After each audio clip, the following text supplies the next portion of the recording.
L'accoglienza difficile, complessa ma necessaria. Così il capo dello Stato Mattarella oggi in visita per la prima volta in Veneto sulla questione dei migranti. Occorre solidarietà e intelligenza e sono le cose di cui il nostro Paese è capace di fare uso. E proprio ieri in prefettura a Venezia il vertice Fiume sull'emergenza profughi. Anche il Veneto dovrà dotarsi di un hub e sono stati definiti dei tempi. Qualche settimana e il centro dovrà essere operativo. In Viminale c'è una lista lunga 38 caserme dismesse. Una diventerà polo d'accoglienza. Treviso non è esclusa. Ma non vorrebbe essere Roma a decidere. Il capo del Dipartimento Immigrazione del Ministero dell'Interno, Mario Morcone, si augura sia il territorio stesso a scegliere il sito più idoneo.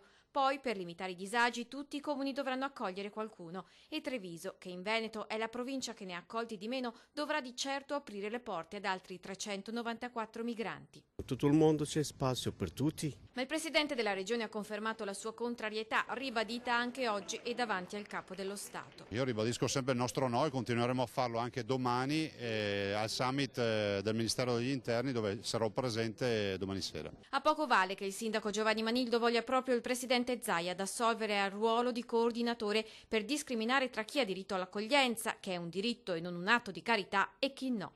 Intanto un altro sindaco della Marca discute dell'emergenza, lo farà giovedì sera in un'assemblea Guido Lio, primo cittadino di Segusino, ma il no all'accoglienza è già chiaro. Ha sbagliato il governo di destra, centro cosiddetto centro di destra prima, anche se la minestra era più diluita. Gli altri paesi europei ci stanno insegnando come bisogna comportarsi. Secondo me non ci stanno, soprattutto in una piccola comunità come questa.